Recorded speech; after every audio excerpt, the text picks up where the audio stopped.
it's so good to be back.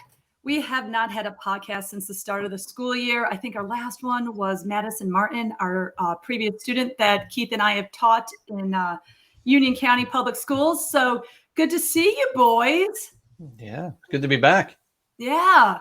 All right. Little Sally's Pizza background back there. Pizza connoisseur Kramer. Well, I have to represent Sally as a Beats because it's, the best in the world. So, rolling into Sally's as the best, I'm going to give you your pizza fun fact for today, which is timely because we are in the month of October, and October is in the United States National Pizza Month, and it began in October 1984 by the Pizza Today magazine publisher, and he was from Santa Claus, Indiana. But there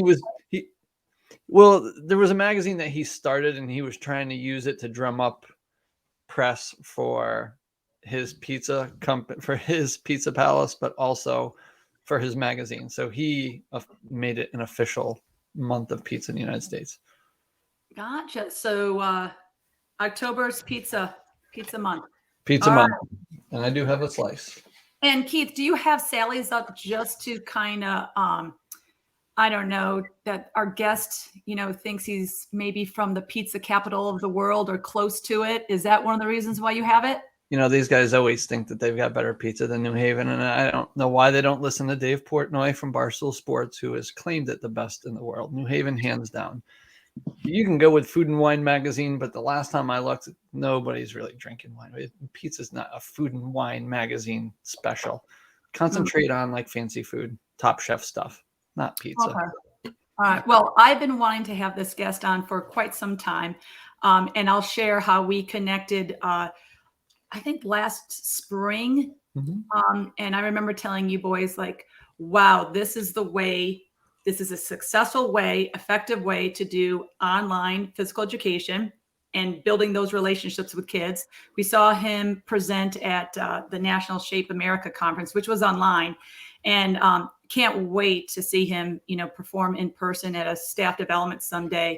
But I've been waiting for a long time to get him on. So, Andrew, do you want to kind of give a little biography of our guest and before we bring him on to the studio? You got it. So we are excited to have the Adventure Ed guy with us today, Mark Friedrich, with us. And Mark has been a physical education teacher at various levels for over 26 years. He currently teaches at Millburn High School in Millburn, New Jersey, and he is a nationally recognized and award-winning teacher for his adventure education program. In 2016, he was selected as New Jersey Shape High School Teacher of the Year, and he's this year's Shape America Joy of Effort Award winner. Pretty extensive and, obviously well-accomplished teaching career right there. I just love his whole way of teaching and instructing. This is something I would love to actually bring his type of program into our school district. So let's bring him on. Let's learn everything about Adventure Ed Guy, Mark. Yes. Yay! Yes, rubber chickens. Oh my God, rubber chickens, man. Finally connecting. I can't tell you how excited I am to be with you guys. I've been following this podcast since you began it, and this is like a career milestone now for me. I feel like I could retire and be fulfilled. How's everyone doing? We're so good. Eating pizza, rocking, of course. Yep. I have a pizza question for the three of you.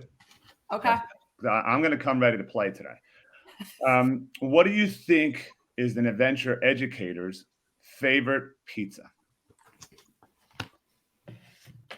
Pie in the sky. Ooh, that's not bad. Pie in the sky. That's actually really good, Kramer. That was quick. That was witty. Very good. Adventure Ed. I don't know. What is it? Anything? I got nothing. Okay. Usually I'm pretty good. A good adventure educator will always come equipped with foam pizza props delivered to my house today by flaghouse.com. There's a plug. All right. There's a great reason, and you guys are really adventurous. I mean, we are talking after school hours here. I've already had my lunch. I plan on eating a dinner. I don't know how you can sit around and eat pizza.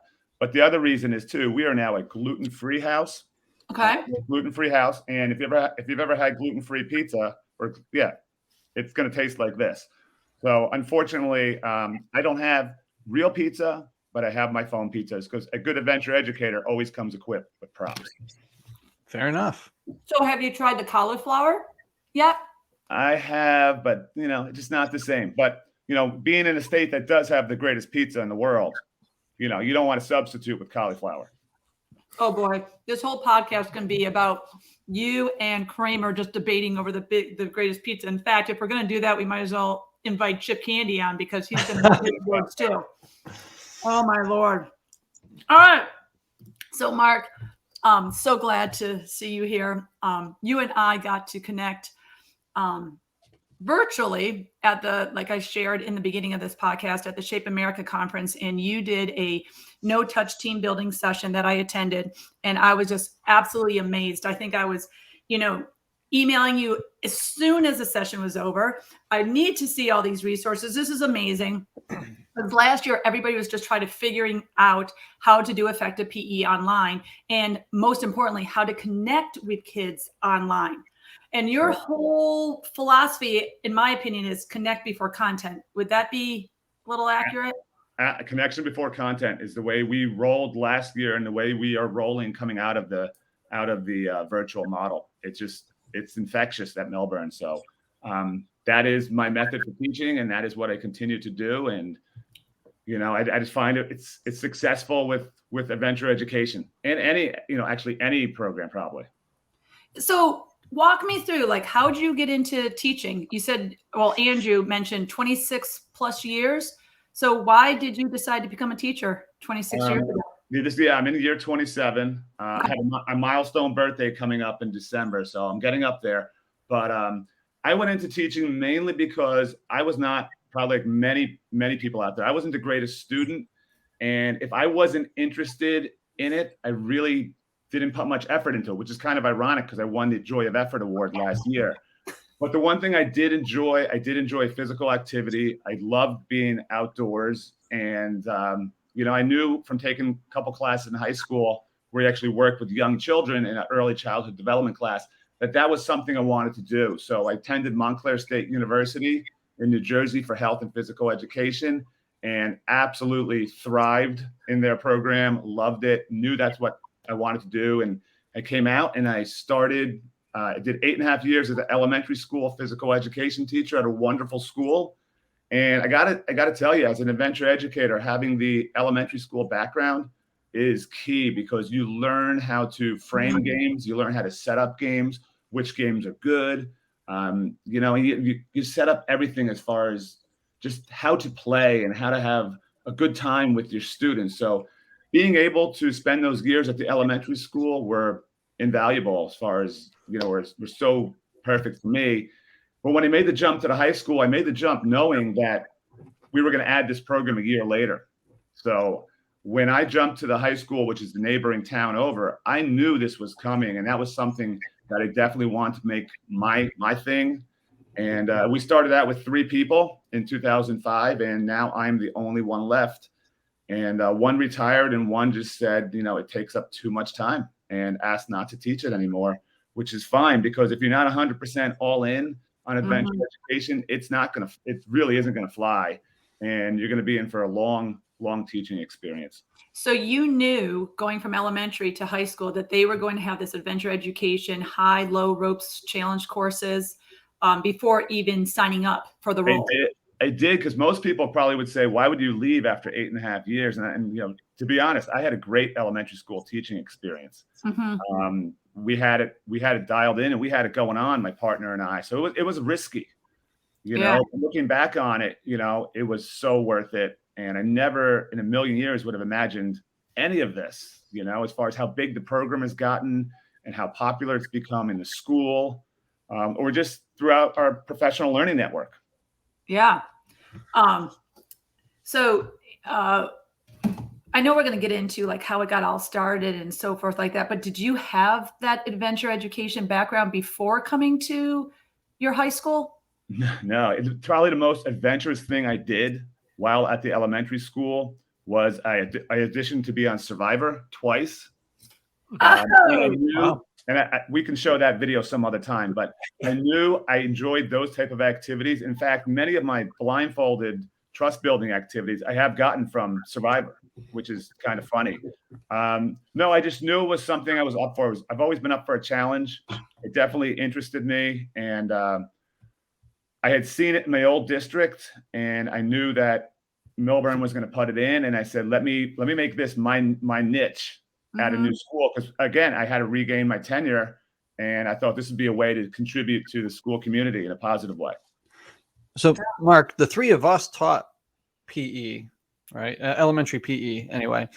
What do you miss most about elementary PE? I mean, this is a little off. Okay, no, that's a good question. Just the way you're revered by the elementary student. I mean, the elementary student always look forward to coming to our physical education class. Right. And to this day, these kids are now in their 30s, and some of them have seen me in town or whatever. And the names still come to you because you had such great memories. I think also the relationship and the connection you made with elementary school parents is quite different from the high school level. So I would say, I miss most is the relationships and the connection you had, because you had them also every year for 5 years. So you got to see them grow and develop. That's true. And that's what I missed, with elementary kids. And besides that, those little connections with those kids is the fact that you are a rock star as long as you're good at, and engaging with your kids. You are the rock star of the school. But and parents, I talk to a lot of the parents of kids I taught. But I'm going to kind of lead this into the next question of, we've said this several times that you're kind of known as one of the adventure ed guys, because we also know that Chip Candy is a good friend of ours, was an adventure ed guy as well. But I mean, when we talk adventure ed guy right now, it's Mark. So I'm going to kind of give you a multi-part question here and answer it in any order you like. So how did you really get started with it? I mean, was there somebody that inspired you, or, what was it that piqued your interest to go out and get into it? And then how did this relate to the program at Camp Riverbend? And is that what you essentially brought to your school, or did you bring this to them? Shameless plug, Camp Riverbend. Great question. Well, I tell you, imagine the three of you being sent down to Covington, Georgia for a 4-day training on this new program. So we went down to Covington, Georgia to Project Adventure, and they said, look, you're all scheduled to teach this come this spring. So this February, we're sending you on a 4-day trip that they paid for, which was very gracious of them. And we had to get it all done. So we took adventure programming, which is a great beginner course to take for anyone who's interested in adventure education training. You would do adventure programming. It covers ground level, mid-level, high-level activities, and that's through Project Adventure. We came back, and honestly, we were thrown into the fire. And I think back now, and I always say this, like, it's kind of crazy. Like, we were brand new at this. The kids had never done this, and we got through it. We got through it. That first year, though, I remember we all had stiff necks because we were all belaying, meaning the teachers. We didn't train students to belay because we just didn't trust them. We didn't trust ourselves. So we knew, okay, we know how to belay. That's it.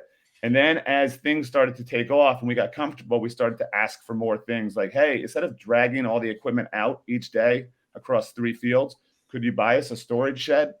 Could we get more than 3 helmets, 12 harnesses? We have classes of 24 to 30.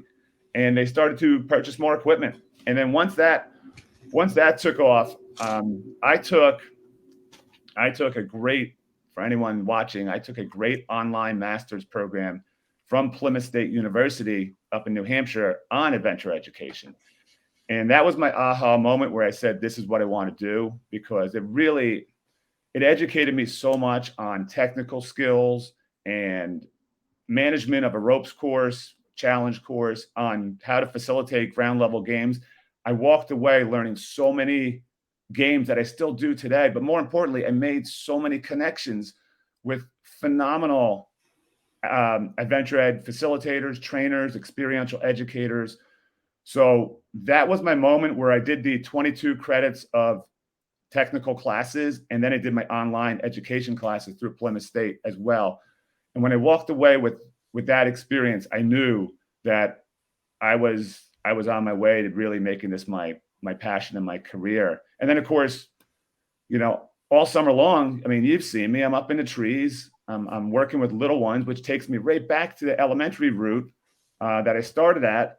And I tell you, when you have 5 and 6 year olds going up 35 feet, you have a whole new kind of adventure, because at any time, fear could kick in and tears could be flowing. But when you see their face and they get to the top of that rock tower, you know that they've overcome that obstacle. And as we always say at Camp Riverbend, we have a 11 high elements, and their high elements are pretty high. They're definitely 30 to 35 feet.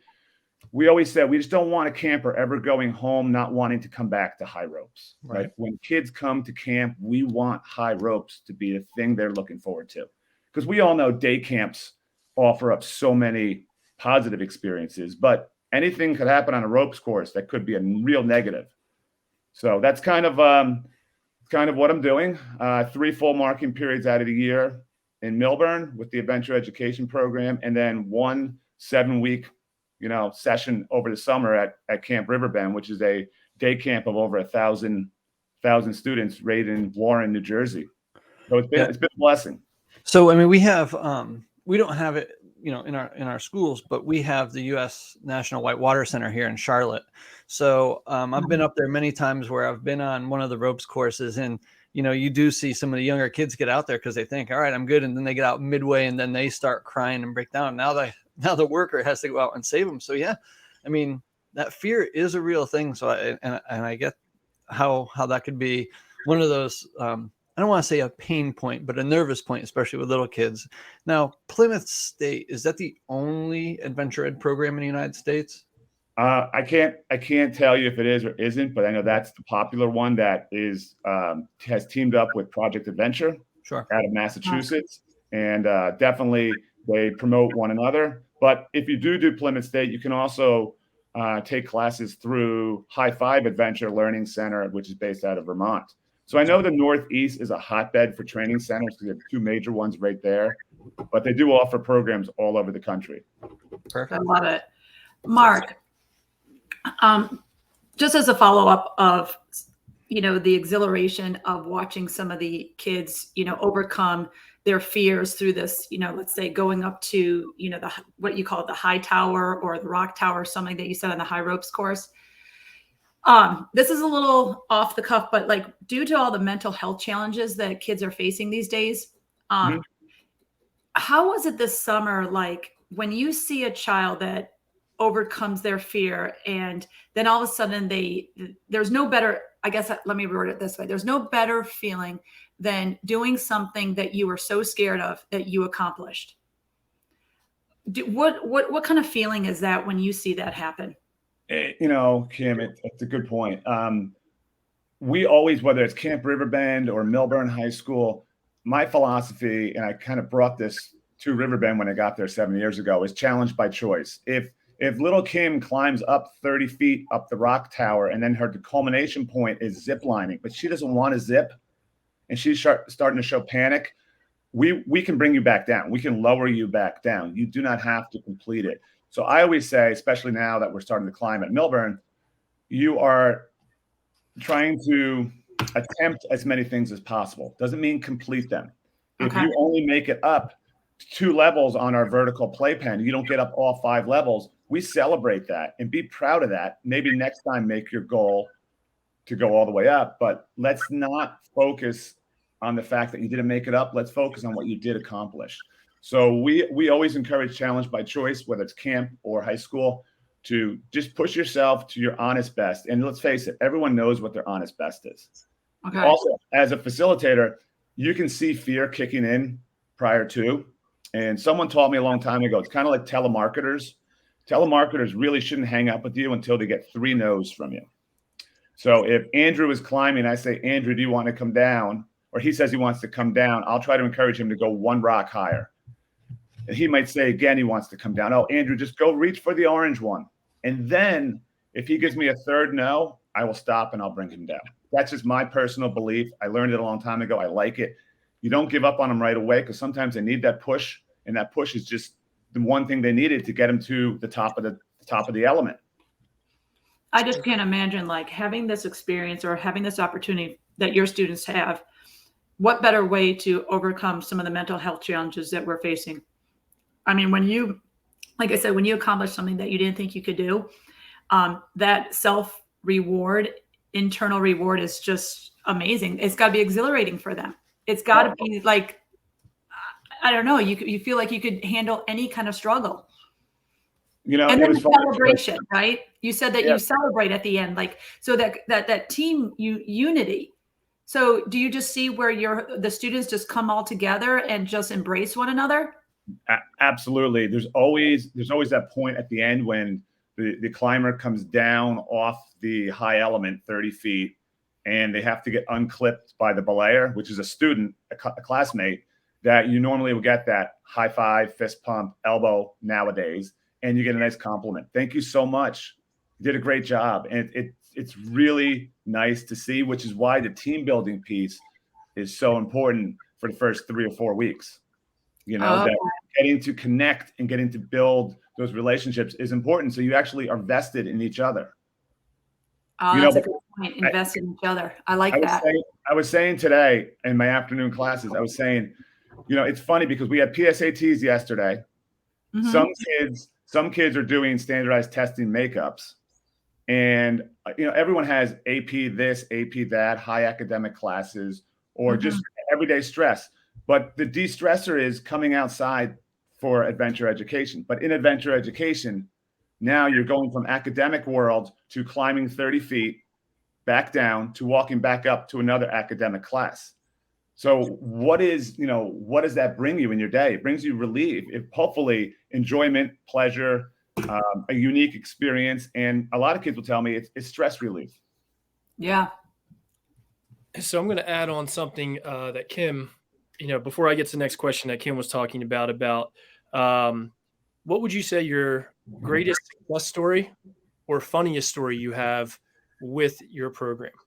You know, it's one student that stands out that it was like, wow, you know, this student came from here and we got them here, or something that happened that was really funny. Okay. I mean, we could be here a whole 2 hours talking about success stories, but a funny story, you know, it's well documented through social media that there's, you know, always some kind of animal or something in the adventure education course. I mean, it's located a good 5-minute walk. It's a caged in area, but animals, snakes and deer and raccoons and stuff get in. But we also have a Canadian goose population. And years ago, they decided to take off over the course from the field. And I just jokingly said, everyone take cover. And we all kind of put our hoods up and we went down like that. And I just heard a young lady in this faint voice say, "Coach, I've been hit." and I looked up and she was just covered in Canadian goose droppings. And she had long hair and everyone was like, whoa, you know?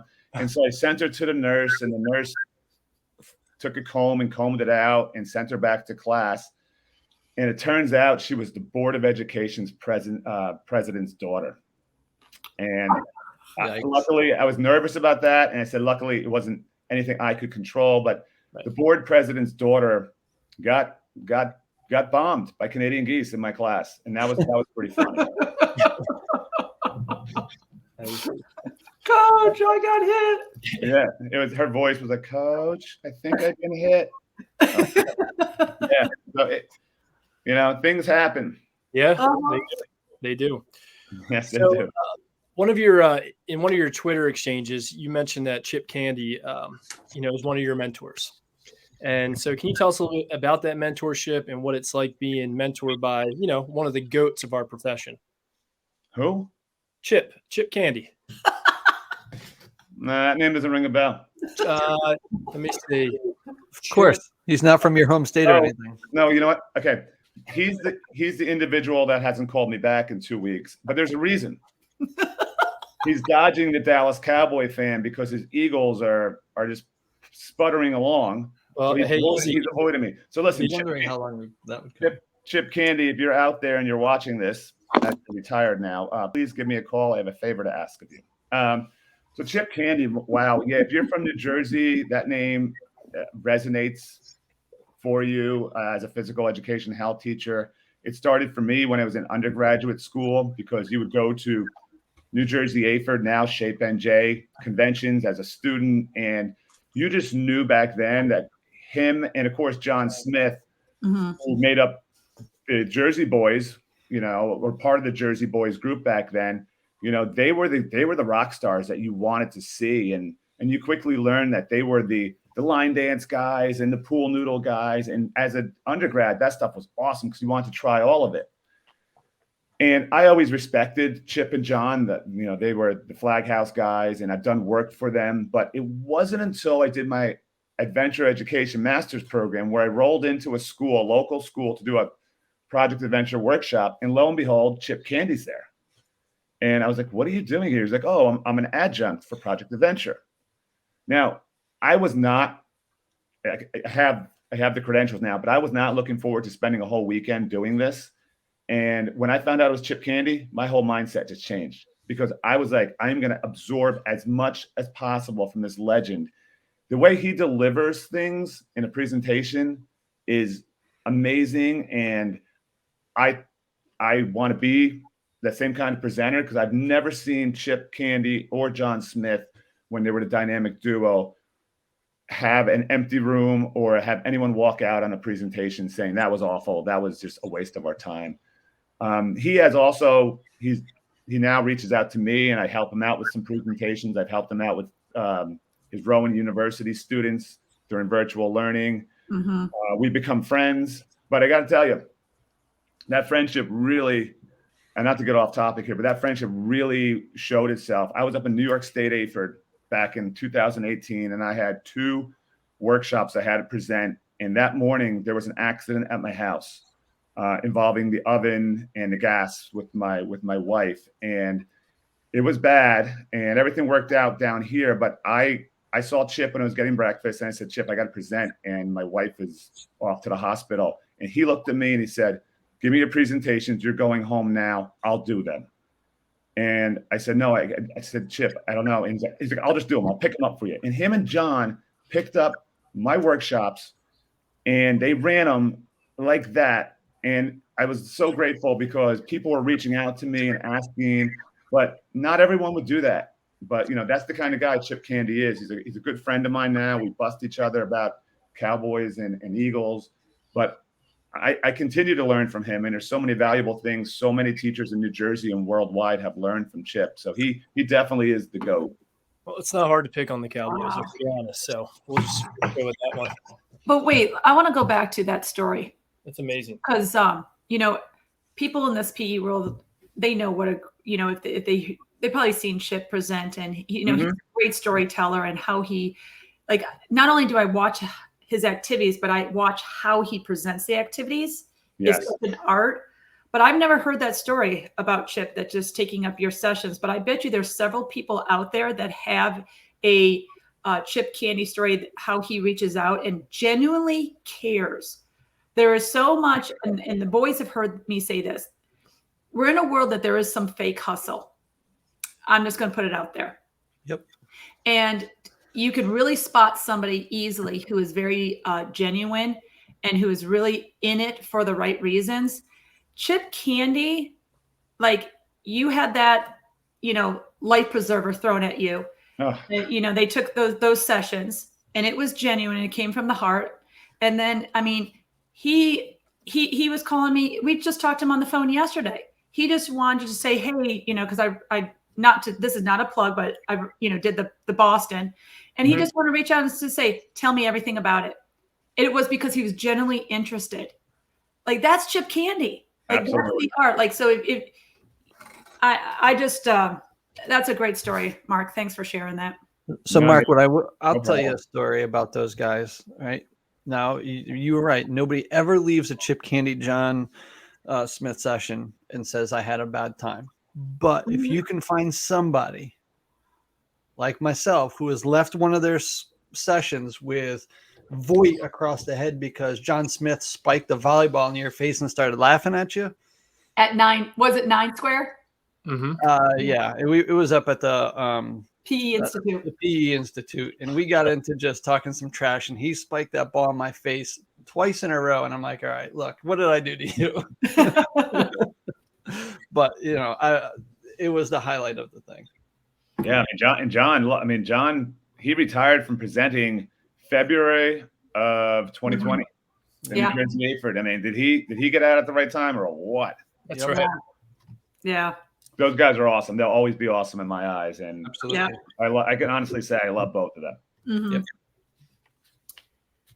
All right, Keith, I think you got the next one up, buddy. Oh, well, hey.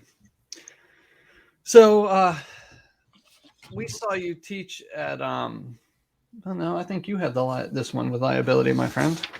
Oh, this is me? Yeah. Okay, well, no, so to our viewers and listeners, unfortunately, we've never seen Mark teach. I've seen videos, I've seen promos, I've seen his, when he engaged the audience via online at the Shape America presentation, that's when I was hooked. I'm like, if he hooked me with his presentation that I kept reflecting on hours later, days later, and then I revamped even how we did things via online instruction, that I was like, okay, he's got to be a dynamic presenter. And I'm very, very interested on getting Project Adventure somewhat like you have at your high school to a school or schools in our large urban school district. And one of the things that I know I'm going to be asked by district leaders when I present this, and I'm going to show all your videos, right? All your promo videos, everything about your high ropes course, your indoor ropes course, everything that you sent me to say, look, if this school can do it, we can do it. But the first thing they're going to say to me is, how do you overcome the liability? So when you were faced with this, it sounds to me that this idea was already in the making before you took the role, and you knew what this high school was going to provide. Mm-hmm. What are some of the barriers with liability that you face with a program like you have? Well, I mean, there's always a risk with physical education. I mean, we used to teach archery in our physical education classes. I mean, someone could drop the bench press bar across their chest in fitness class. There's one of the worst injuries I ever saw was a compound fracture in a indoor speedball class. So there's always risk in physical education. So obviously the students for this program do fall under, the school insurance program. There's no extra insurance or anything like that. The liability as far as the students, I mean, we don't climb for about 3 weeks, but that doesn't mean we don't talk about risk and things that could happen. Like when we teach belaying, I would have to be naive to think that I could put a brand new belayer on a belay system and have them belay what I call a weighted harness, which is a human climbing. So we have belayed P-cord strings up. We have belayed climbing ropes up. We have belayed backpacks. We have belayed rubber chickens. And then, so the students get all the fundamentals of pull, break, slide, pull, break, slide. If there's a fall, your hands go down. So they are well equipped with technical skills prior to anything happening. Doesn't mean it can't happen. But the system we have in place, we always have a backup system as well. For example, every belayer has a backup belayer. Every belayer has an anchor. So in case you bring someone down who weighs more than you, you're not going up, Kim, because Andrew's holding you down, which is why that team building piece is so important. I think we always hold Kim down. Sorry. I think the hardest thing was probably winning over the administration and in the community, to say, hey, this is there's not going to be accidents. This is a positive thing, and let's roll with this. I mean, I've added on to our course so many times with grants. And every time I get a grant, it's through our education foundation, the Millburn Short Hills Education Foundation, which is parents and community members who fundraise throughout the school year and distribute money for projects. And I've never been turned down. You have to justify why it's a good project, how you're going to use it, who's going to use it. So I think now in year 15 or 16 of doing this, I think we have the understanding that this program is legit. It's safe. I have the credentials, the safety training. I'm a certified course manager. And I think that one of the best things, though, Kim, honestly, is the backing from the administration. Okay. The administrators, my principal and my superintendent have both climbed. They both have experienced the panic we talk about, and we had to motivate them to get through it, but they did. So they have life experience going up on this course. They've seen workshops. I just did a live PD the other day for a local high school, and my principal spent time in there with me, watching. Oh, that's awesome. So you definitely have, as far as stakeholders in the district, you definitely have support, and obviously advocacy. I like to say that we do advocate a lot, and that's a positive thing, because as someone once said to me, I know what that logo is, and I live in California. It's pretty cool. Oh, that's cool. Yeah. Wow. So rallying the community stakeholders is huge. Getting your admin buy-in, to bring that understanding that there's risk involved in anything that we do in PE. Absolutely. And it's us as professionals being sure that we put those systems in place to mitigate those risks. Sure. And then that 3 weeks at least of that progression of going from belaying backpacks into real humans, so you already prepare them into that appropriate skill acquisition. That's huge. It's almost like training your own child to learn to swim or to ride a bike. That accidents can happen, but with work and time put in, you will get better at it. And fun fact about the logo was designed by a former elementary school parent of mine who owned a graphic design store in town. Oh, so that's cool. I had that connection from the elementary school, and in 2005, I went to her and said, "Can you design a logo for this that we can put on T-shirts?" And I've kept it ever since. It's kind of like, Kim, it's kind of like that Dallas Cowboys star. You see it and you know it. You mean this one? Yes, that's the one. Is that the one? That is the one. Yeah. So now, to all our viewers, I'm a Buffalo Bills and Dallas Cowboy fan, because Dallas Cowboys my husband loves. So, I support the team. But yeah, I had to bring this out. Absolutely. All right. So, Mark, real quick before we move on to the next question, from this program, can students get certified in certain areas of the program, or do you see after they're finished that they have more? You see more students heading in that direction to get certified in different areas for belaying or in adventure ed? I tell you a couple of things that have happened in the last several years. I'm not sure in North Carolina. I'm sure in North Carolina there's climbing facilities like indoor climbing wall gyms. We have a great facility in a local town called the Gravity Vault. So many students go there, and they've come back to me and said, "Hey, I got belay certified when I went to Gravity Vault." That's awesome. That experience starts in class. I've had students tell me that they have gone on to camp jobs and have worked. I had a student take my class because we're elective. She took the class 8 times. She was phenomenal. Her skills were on point. And I said to her at the end, I said, "Do you ever think about working at a summer camp?" And she said, "I would like to." I said, "Do you want to work with me over the summer?" And she has been working now at Camp Riverbend for the last 4 summers with me.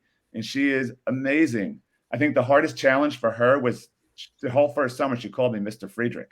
And I was like, "It's okay. You graduated. You can call me Mark." And now I consider her a friend, and she checks in all the time. And she started as a freshman in my class. That's awesome. That's awesome. It's a lifetime activity. It is a lifetime activity. It's also a fitness activity. People go climbing for fitness, which sometimes my students don't even realize. Yeah. That's right. Here in Charlotte, we have 2 indoor places called Inner Peaks. Yep. And then we have the U.S. National Whitewater Center, which they've got, the kind where you're locked in, and then they have the free climb ones, and now they have a climbing wall that goes up over a pool. So they have competitions there. Get up to the top, hit the thing, and then fall back into the pool. Keith, I'm glad you just said that, whitewater rafting, because that's the cool thing about adventure education, is that my program is strictly based on team building, low elements, technical skills, and high elements. But there's so many outdoor adventure educators listening to this now or in our PLN who do some really cool things. Like I know Joe Bailey up in Wisconsin, they go canoeing and kayaking, and they do geocaching. So the term adventure education can be really broad. Yeah. You know, but it all comes down to what? Experiential education, learning from doing, Right. and reflecting upon your experiences. So, you know, we don't have any kind of water base near us, so we can't incorporate canoeing and kayaking. But that, I mean, think about that. That's awesome too. Yeah, I mean that's the good thing about having this. I mean, it was built for the specific purpose of Olympic training, Olympic trials for those events, and they still do it. Canada and the United States both do their team trials here, but they are moving it to Oklahoma City because they've built a bigger version of the Whitewater Center there. But so that's going to lead me now into our next little question. The first time we saw you was shaped virtual in the spring. And it would have been obviously much better to see everybody in person, but hey, virtual is what we had, and y'all knocked it out of the park. Those of you that participated. It was a good time. They did a good job. They did. Did a very, very good job. Coffee talks were my favorite. I agree. Those were very cool. I think we'll still have some of that even when we go in person in New Orleans, hopefully this April. We're hoping. I know. So the session we saw for you was no touch team building. Now, where did you get those adventure ed ideas, the lessons, the activities for that no touch team building? That's a great question. And again, I could sit here and shout out so many people, but I have some go-tos, So, you know, I definitely during virtual, my go-to was playmeo.com. And playmeo.com is a database of team building games. There is a subscription, but there is a free piece as well. And it's from Australia. It's from Mark Collard, who's a world-renowned experiential educator and an author. And he spent a lot of time with me saying, hey, this is how you can pull this off. And if you think about it, he's 10,000 miles away and he's helping me. So we actually made up this thing called Millburn to Melbourne, and we would check in weekly. But so if I find a game, like any teacher would, if you find a game and you see the outcome is positive, you know, right away you write that down and you add it to your list. So I have a database of activities. Now it's like going to a well, I don't know if you guys have ever seen him, but going to a Bruce Springsteen concert. So many songs, but he may not play all of them at his show. But every now and then he pulls out one that he hasn't pulled out in 15 years. That's kind of the way it is with adventure education games. You know, you can pull games out wherever you see fit, as long as it's for what you're trying to accomplish. You know, if you're into trust building, you know, you can pull out blindfolded games, and there's so many of them. You know, but I go to playmeo.com. A lot of my props, I have some of them here. We Connect cards from We and Me. Kim, you know these well. Love those. These are my new favorite emoji cards from playmeo.com. Absolutely love these for SEL reasons. One of my Hall of Fame activities from High Five Adventure, Ubuntu cards. Love these. We have those. And then, you know, I do love my Home Depot. And whenever you go to Home Depot, you got to have your paint chips, which I got this idea from Chip Candy, which are, again, a great conversation piece. And then you have to be equipped with rubber chickens. I have about 50 of these at the high school, and they make great throwables. So, you know, my suggestion would be, if you find an activity and it works, you know, put it in your activities vault. If it doesn't work, you got to ask why. Did you frame it? Did you sell it? Because you have to sell these activities. You can't just put out Ubuntu cards and stand against the wall. You know, you have to be participating. And that's where I think the elementary experience comes back in, because that teacher who played with the kids and interacted with the kids got something out of it, and they got something out of it. So when the students are finding out about me and they're connecting with me, you know, it makes them want to connect more. Yeah, when I taught elementary, I can tell you that, you know, when you're teaching especially new activities to kids, and you have the kids that already play some of those activities and are good at it, there's no better connection than getting into the game and playing with the kids that are just learning it, because they're excited that you're playing the game with them, and not you're not playing with the kid who's just hustling everybody. No, you're over there spending time with me, and that gets them excited. And whenever you look at on an elementary playground, where are most of the kids? Wherever there's a teacher playing. Now, there's going to be some teachers who don't want to play games, but we had a fifth grade teacher that every time he was out there and they were playing football or kickball, every kid was over there playing because he was playing. Now, the only thing I would say about that is I get asked often, Mr. Friedrich, can you climb? And for liability purposes, I can't climb when my kids are on the ground. Sure. I've done a couple of times where I've gone up and jumped off the pamper pole, which is climb up a telephone pole, jump off, touch a ball, and come down, kind of like LeBron James. But everything has to be in place. But for me to be climbing on a regular basis doesn't happen at Millburn. At Camp Riverbend, we do a lot of our instruction from up in the air because we're clipped into trees. So that's a different type of course. That's a static course as opposed to a dynamic course. I want to just bring more attention to where you said, when you're in elementary school, that you feel like you are a better educator at the high school level, secondary level, because of your elementary experience participating, and probably you really honed into the art of giving directions, being clear and concise, especially with the little ones, so that they understand. Gosh, what was I going to go with this? You have to be participant. Oh, I just lost my thought. You guys. But clear. We could talk about the Cowboys while you think about it. Yuck. It's just the age. Don't worry about it. It happens to the best of you guys. I do think that's a 50 joke right there. Yeah, that's a 50 joke. Well, I can't wait to be a guest on this in a few years after I retire then, right, boys?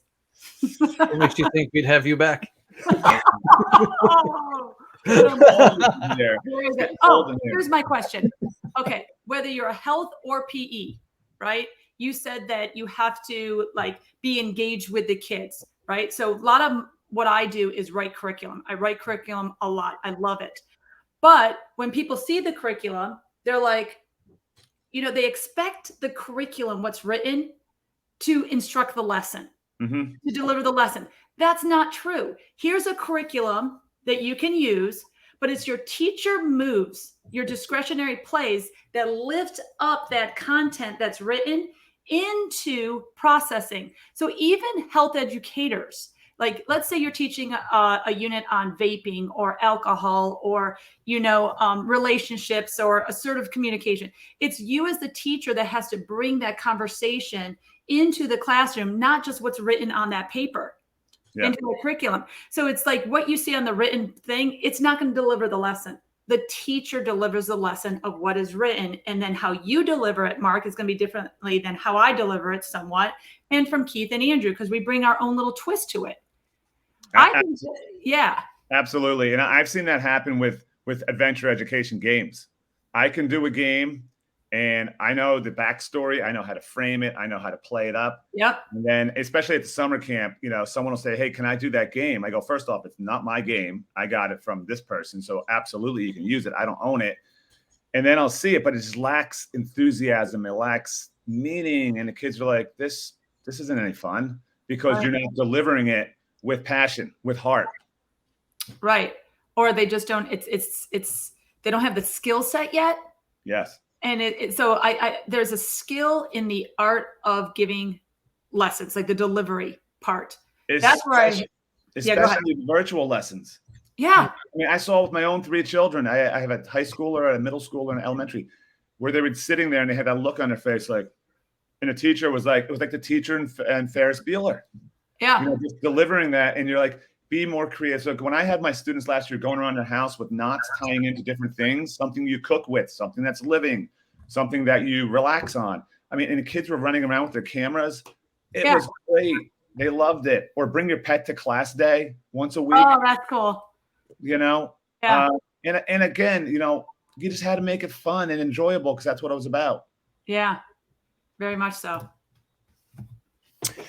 All right, so that's going to lead us to our last question before the rapid fire, which I'm nervous about that. You'll be ready for that. You'll be good. You'll be good. All right, so we talk about connecting before content, building relationships as the most important thing, and we totally agree.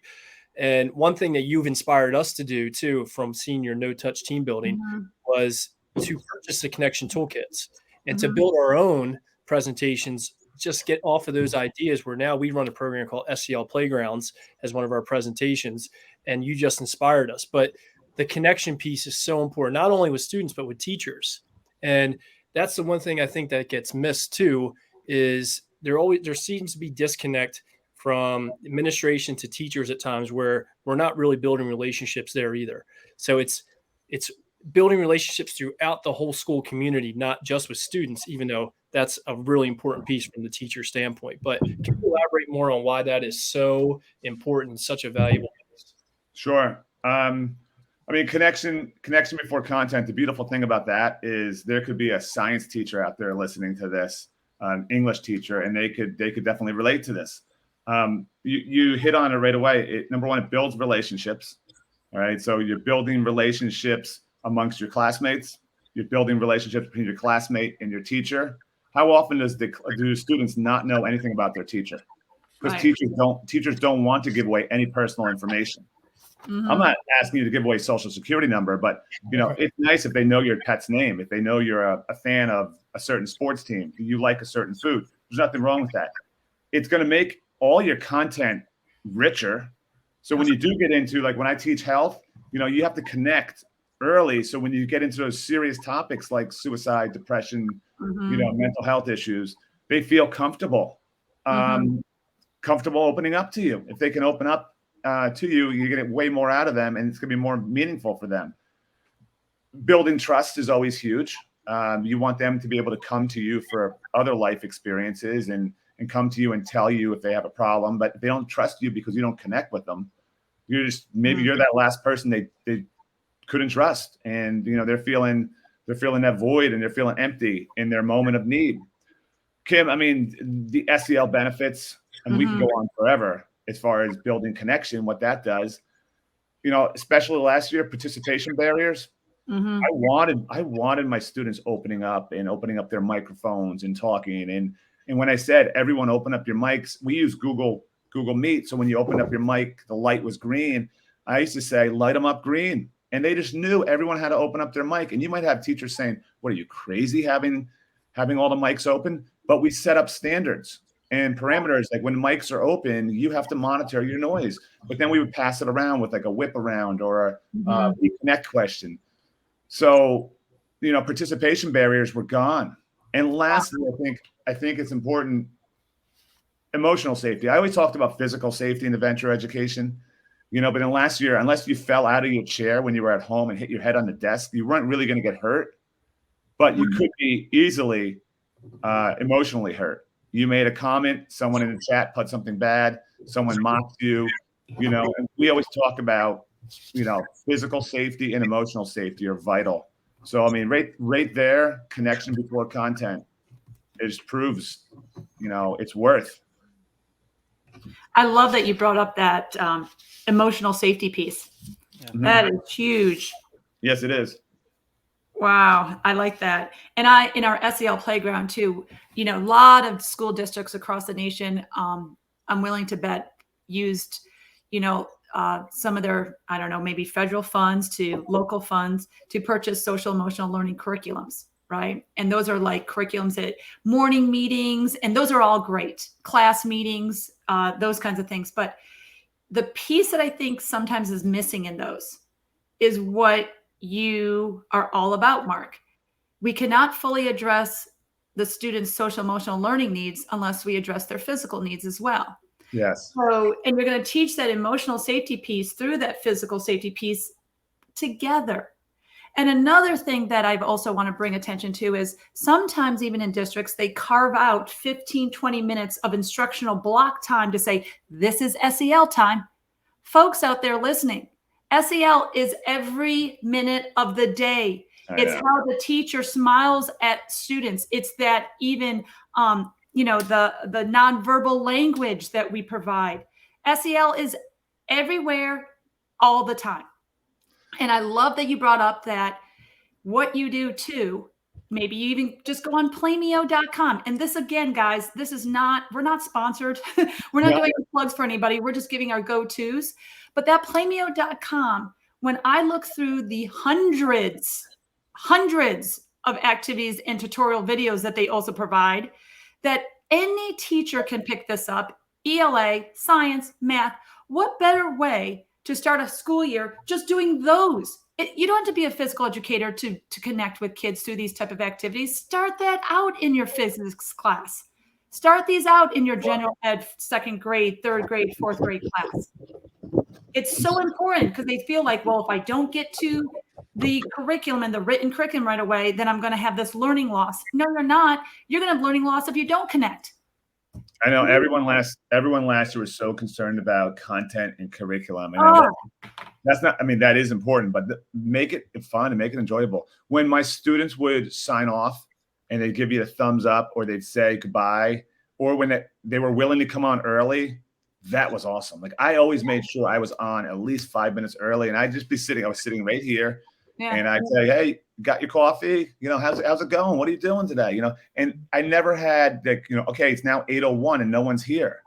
By 7:55, their students were wanted to come in, and they did vocalize that they enjoyed coming to the class, and that's when I was feeling down. You know, I was feeling upset by not being in, and it made it worth it. It made it worth it because you knew you were making a difference in their lives. That's amazing. You guys ready for quick bites? Yep, we are. Whether or not he is. I'm gonna hold the lucky rubber chicken here. Need my security blanket. All right. Well, this is where we get into the less so serious part.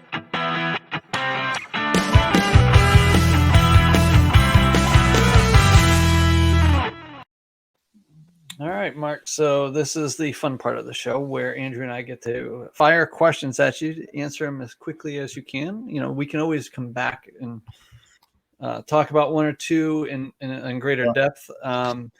Kim has no idea what we're going to ask you. She hasn't. Well, I can't say that because I think she knows a little bit. She doesn't know the questions, but she has an idea of what we're going to hammer you with here in a second. Be ready. I think the key word is hammer. And I'm nervous. I'll start with an easy one. All right. So, what was your worst subject in school? Definitely chemistry, and it continued in college. Okay. Worst grade I ever attained in college. Chemistry. Fair enough. Okay. What's your favorite place to vacation? Kim, you know this, and you boys should know this too. Our family goes to the Outer Banks every other year, and we rent a big old house on the Outer Banks, usually up in Corolla. This past summer, we were in Duck, and when you get the whole family together on the beach, and you can walk right out onto the beach from your house, there's nothing better. And didn't you run up in Germany? Didn't you run a race when you were there? Did the Corolla Lighthouse 5K with my daughter. I was going to say you were inspired by your daughter to run it too. Absolutely. Proud of you, buddy. Proud of you. No marathon runner, but those 5Ks, I can handle. You'll do it.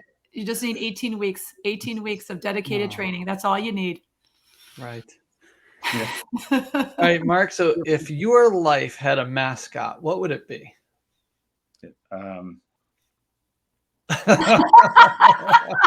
In all honesty, I mean, the rubber chicken. I mean, when you pass someone the rubber chicken, it makes them smile.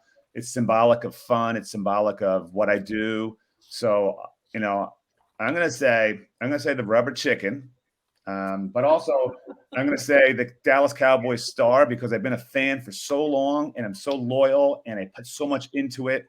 That's kind of another symbol of me. I'm loyal. I'm hardworking. I'm passionate, and I definitely go all in. So, two symbols. We can combine the Cowboy star with the chicken. That's a perfect segue into my next question. Well, really, it's you got to come up with the answer. So, what's the difference between the Dallas Cowboys and the dollar bill? Oh boy, both are needed in everyday life. Well, you can still get 4 quarters out of a dollar bill. Oh, okay. I'm gonna piggyback off that one. You know how you keep the Cowboys out of your backyard? How? Put up goalposts. Funny. Funny, guys. This is technically abuse. Well, you know what? You feel emotionally safe. All right. We're going back. We're going back to some real questions. So, what was your favorite childhood TV show? Ooh, favorite childhood TV show. Definitely, it was Friday night, and this is good because This is in the 80s. If you were good, you got to stay up for Dukes of Hazzard. Yes. Dukes of Hazzard. But then, do we remember what came after Dukes of Hazzard? Was it the Love Boat? No, it wasn't the Love Boat. Dallas. Fantasy Island? It was Dallas. And if you remember in the show opening, they flew over the old Texas Stadium. And I was always allowed to stay up just to watch the theme song so we could see the flyover of Tom Landry's beloved Texas Stadium, and then right to bed. I'm telling you, since 1976, this has been a craze of mine. Wow. Okay. Wow. All right. So I'll go back to questions like Andrew here. On a scale of 1 to 10, how good are you at wiffle ball? Ooh, I'm not. I never played Little League. Not great. I would say somewhere in the middle, like a 6. Okay. Fair enough. All right. So if you would, I know you had the rubber chicken there, but can you tell us what sound a seal makes? A seal? Yes. Burp, burp, burp. That's pretty good. All right. So as a Jersey guy and an Adventure Ed guy, okay, which is better, Great Adventure or Action Park? Ooh, you mean Class Action Park? I watched that. I mean, I went to Action Park back in the day. Class Action Park. That's good. And or known as also Traction Park. It's funny because Action Park was a different type of amusement park than Great Adventure. Great Adventure clearly is still going. What they pulled off at Action Park is incredible. It was just absolutely incredible. And this past Labor Day weekend, I jumped off a 30-foot, 10-meter platform at the local pool. And the last time I'd done that was at Action Park. They had people just standing in line, throwing themselves off. I would say the bragging rights would have to be I survived Action Park. But as far as enjoyment and fun, I never felt like I was going to die at Six Flags Great Adventure. Also, by the way, plug for that place. Phenomenal, well-maintained safari. Such a great experience for kids. And they have a zip line across it. That's cool. Yeah, I went to Action Park growing up, and that, after watching the movie Class Action Park, you sit there and go, "Oh my God, I didn't even think about that stuff when I was there." We survived. We did. Wow. So I just have one more, and I don't know if he does, but do you know how to salsa dance? Do I know? No. Okay, that's like a Victor Cruz throw in my face thing. I do not know how to salsa dance, and if you know anything about me, I'm probably the world's worst dancer. I could talk to about 600 people in a keynote address. You put me on a dance floor in complete panic. I have no rhythm, and I probably have about 3 left feet, so I cannot salsa dance. Sorry. Okay, well, there's good thing we do have a salsa instructor. Oh my God! Early on this podcast, I am not an instructor at all. His name is Keith. So if you ever want to learn, you got a guy right here that can show you. Can teach you. Well, I'm just hoping that he's going to show his moves at the New Orleans at Shape America. Oh, like I said, fingers crossed. Those announcements should be coming out soon. Yeah. I know, Andrew. You're in trouble for even saying this out loud on air. I have a couple really great programs put in. So if anyone from Shape America is listening, you may want to look up the name Friedrich. Oh, you know what? Another one a session that we put in, the Pizza and PE podcast panel. So think about this. We're all at Shape America. If they accept it, Shape America, if you accept that session, Pizza and PE podcast, you're going to have Mark on, Chip Candy, hopefully. You're going to have anybody who's been on our podcast in one session. You're going to have A-listers all in one session, Shape America. Again, Pizza and PE podcast panel. Shameless plug. Nothing wrong with it. We're going to have more people on, so it could get even bigger. That's right. So, Mark, I have one last question for you. And what do Cowboy fans do when the Cowboys win the Super Bowl? Well, I do have experience with that. It's been a while. You do what I did when I was in college. You buy every piece of swag merchandise and you wear it and you brag and you go around and you tell people you are the 6-time world champions. All right. As opposed to anyone else. But now obviously the Steelers have 6, but you do what any team would do. You brag, but unlike Philly, we're not going to eat any kind of animal droppings or burn places down. Cowboy fans will celebrate with class. Well, the real answer there was turn off the PlayStation. Oh, Wrong. Oh, can I show you one thing real quick? yeah. Real quick. It's right here. It's Cowboys thing. We're going. Well, The next time you guys are down at Jerry World, I want Okay. you to go visit my brick. you have one. I have a brick, and I actually Yeah. went all in too. I actually bought the replica for my house for an extra $250. So you can go to my brick, take a picture. Definitely, it's at AT&T Stadium, boys. Well, it's a good thing that I'm planning on going down there. So Never. I might, because my husband's from Dallas, so we Let me could. know, Tim. I'll And tell I you did. exactly where it is. I have the grid map at my house. I If will I have say, a- though, that tour of that stadium, going down Super Bowl hallway, I was not happy because there's my Buffalo Bills right there. We gave you two. Oh, that's a sore subject, but Well, I mean, if I ever have a flight with a layover and it's between Dallas and Oklahoma City, I'm hitting Oklahoma City. oh, of course you are. We'll never go into Dallas. Washington, established in 1932 fan. So, Mark, it's been a pleasure having you on. Absolutely. I really, really appreciate you taking the time out of your own schedule. This was amazing. I love your philosophy. I love the way you teach. I wish I was in your school district so my own kids could benefit from your program. So Thanks, thank you. Thank you for being an ambassador for this profession and for Adventure Ed.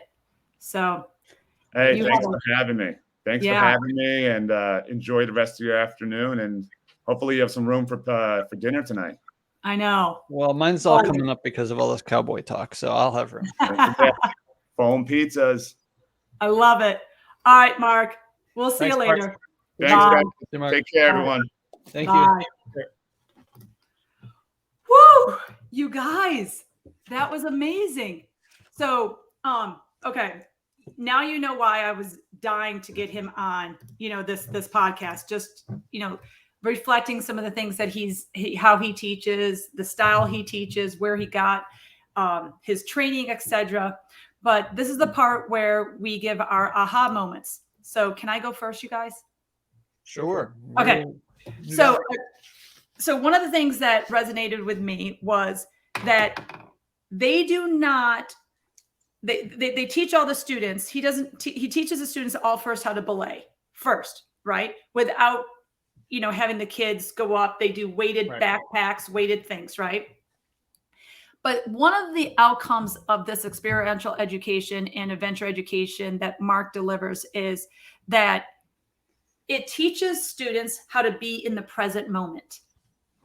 Okay, that's what I got thinking. I'm like, whoa, if you're teaching students how to belay, right?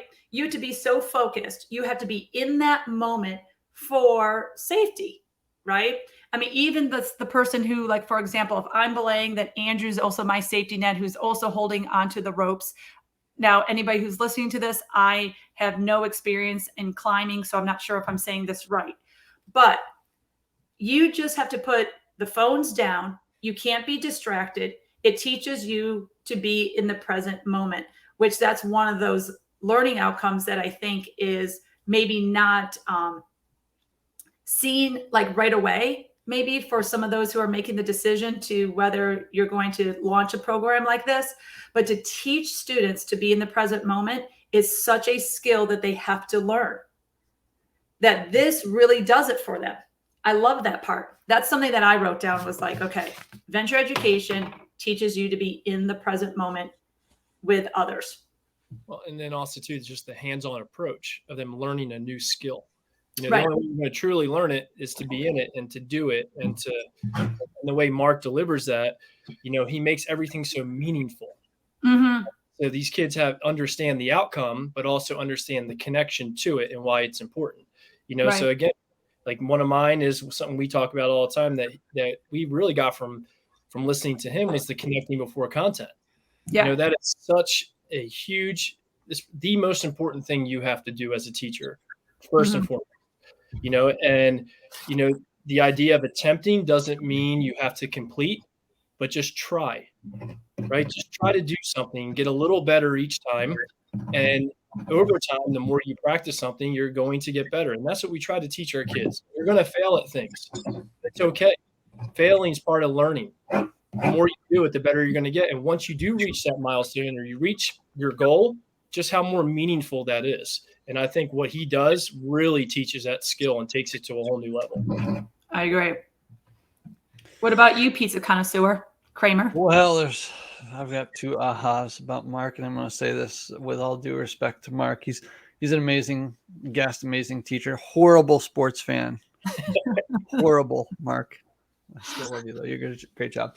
No, but my biggest takeaway is, honestly, how he relates his elementary teaching. Because, again, we all taught elementary school, and relating the importance of what teaching elementary taught him, because we know that at that level, we really do have to get down to the bare bones and make it as simple as possible. And how when you frame something for the elementary school, it really, really has to be as basic as it can and as small or short directions as possible, because those kids really need that. And to take that to the next level, to make it, to make something that he's doing, which is a very difficult thing with, belaying and climbing and all that stuff, but saying, hey, I have to get this to the bare bones, because no matter how old these kids are, and you might think that, they should know this by now. It really is. You do have to take something, and it just makes learning easier when you do take it to the bare bones. I mean, that's you're referring to like the attentional limitations. Yeah.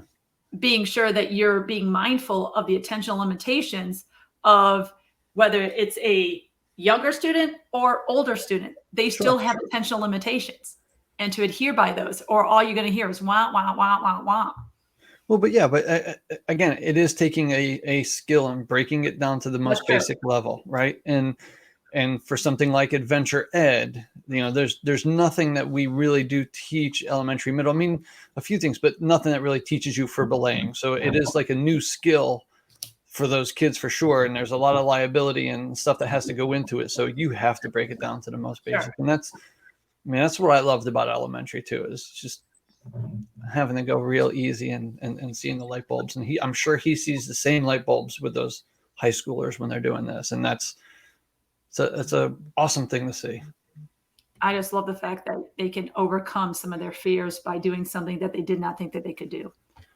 That is such a huge, self-reward. Sure. Absolutely. Like when you do something you didn't think you could do, that allows you then to say, okay, I can tackle this next challenge. I'm not afraid to do this thing in my life. Right. I mean, let's be honest, even going for your first interview, that's scary as can be, but you're going to survive it if you did something that you were afraid of prior to. So you've got to take these risks in your life. You've got to be comfortable by being uncomfortable at times. So did you have another one though, Keith? Your aha moment? The first one was just that he was a horrible sports fan. I mean, you can't come on our show and talk about the Cowboys as much as you did. You can't talk about the Cowboys as much as you did on our darn show. Come on. All right, you guys, it was so great to have another episode of the Pizza and PE podcast. You can watch this or listen to this on any podcast platform, or watch it on our YouTube channel. I think it's Train EDU YouTube channel, or just go to pizzape.org and you could link to all our YouTube videos and to our podcasts. So slice you later, boys. To bring you more soon. So ciao. Yeah, there will be.